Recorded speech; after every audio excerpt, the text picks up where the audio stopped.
लघु कथा अफवाहों पर यकीन। एक दिन धोबी को अपने काम से कहीं दूर जाना पड़ गया। अतः गधे को उस दिन कोई काम न था और वह एक पेड़ की छाया में लेट गया। लेटे लेटे गधे के दिमाग में कई फालतू विचार आने जाने लगे। यदि धरती फट जाए तो मेरा क्या होगा, उसने सोचा। ऐसे उल्टे सीधे विचारों के बीच उसे नींद आ गई कि उसी समय जोर के धमाके की आवाज हुई। नींद में तो था ही, वह नींद में ही भागने लगा और जोर जोर से चिल्लाने लगा, भागो भागो, धरती फट रही है।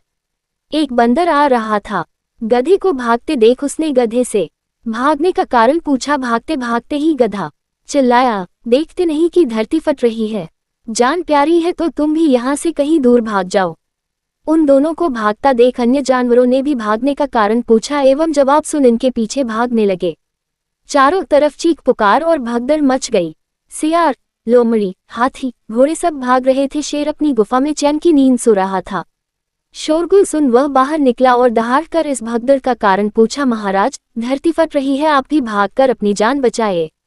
बंदर ने बड़े सयाने ढंग से कहा, किसने बताया तुम्हें? शेर ने जानवरों के झुंड पर नजर घुमाते हुए पूछा। सब जानवर एक दूसरे का मुंह ताकने लगे। मुझे तो लोमड़ी ने बताया, हाथी बोला, और लोमड़ी को घोड़े ने बताया था।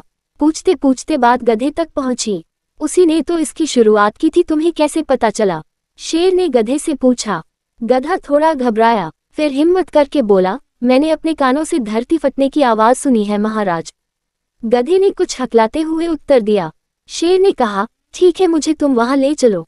अतः गधा उसे बरगद के उस पेड़ के पास ले गया जहां सोते हुए उसने धमाका सुना था। मैं यहाँ सो रहा था जब मैंने जोर का धमाका सुना और उस तरफ से कुछ धूल उड़ती भी दिखाई दी थी। ये कहकर उसने उस दिशा की ओर इंगित कर दिया।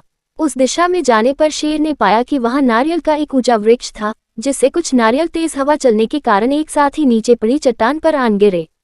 इससे चट्टानें टूटी ही, तेज हवा के कारण धूल भी खूब उड़ी। तो गधा था, परंतु हम मनुष्यों को तो ईश्वर ने मस्तिष्क भी दिया है और सोचने की शक्ति भी। आइंदा अफवाहों पर यकीन करने से पहले बात की सच्चाई पक्की अवश्य कर ले। ऐसी अफवाहों के कारण ही अनेक बार दंगे हो जाते हैं और अनेक निर्दोष व्यक्तियों की मृत्यु भी हो जाती है।